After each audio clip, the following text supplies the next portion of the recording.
Well, throughout the 1990s, politicians were willing to admit marijuana use, but they seemed embarrassed about it. Now, on both sides, really, they brag about the drug use and call for marijuana to be legalized nationwide. I'm all for legalizing marijuana. I've called for the end of the prohibition on marijuana. Should marijuana be legal? Yes. Legalizing marijuana will be great for some businesses, but it's still a drug. It causes lethargy and lowers IQ. It's also been directly linked to schizophrenia, among other psychoses. Will legalizing it be good for America? Alex Berenson is a former New York Times reporter who's taken a huge amount of grief for writing a fantastic new book called Tell Your Children, The Truth About Marijuana, Mental Illness, and Violence. He joins us tonight. Thanks very much for coming on. Thanks so much for having me. You've been living this topic. When last we talked, you explained that your wife is a physician, told you that marijuana was more damaging to people than you thought, and you spent quite a bit of time proving her right. Since you know what you do about it, what do you make of watching politicians call for legalizing it? So I think it's very interesting. In the Democratic Party, this is clearly an issue that politicians who are serious about running for president don't feel they have a lot of room on. Yes. And yet in blue states like New Jersey and New York, state legislators who are, actually confronted with the realistic possibility of legalizing this drug are kind of shying away from it. We saw in New Jersey there was going to be a vote on March 25th, and it didn't happen because the pro-legalization lobby didn't have the votes. In New York, Governor Cuomo promised it would be part of the budget, but lo and behold, the budget came out and it wasn't in there.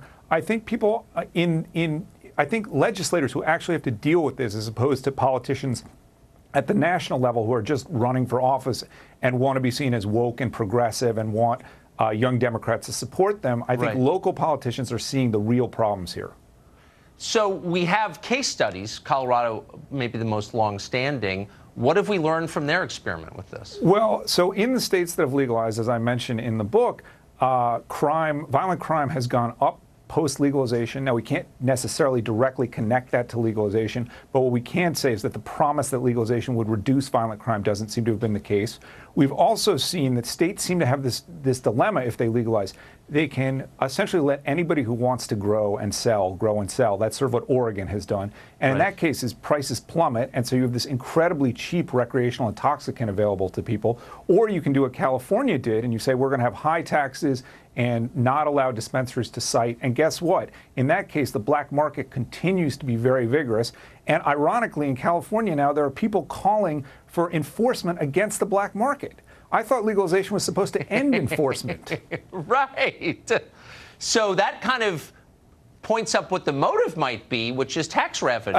Absolutely, but taxes in California have been far short of projections. And I actually think that Governor Cuomo, although he's never said this publicly, might be concerned in New York, hey, we're not actually going to generate the revenue that we think we're going to generate. This is just going to be a problem for me, so I'm going to let it wither on the vine and not actually try to get it passed, even though I said I would. Now, I can't prove that, but it is odd that there's been so little movement. I would also say that just since the book came out, which was in January, there have been more studies showing that cannabis can cause psychosis, that it's linked to depression. Cannabis use in young adult, in teenage years, it's linked to depression. There was a study even showing that cannabis use by mothers once they knew they were pregnant is linked to more symptoms of psychosis in their kids. So more and more, I think one reason that the left is pushing this so hard and that legalizers are pushing this so hard right now is they're aware that the data is coming out and coming out fast to show the real problems here. So I'm just interested in the reception you've gotten. I don't know what your politics are. I'd be shocked if you were conservative.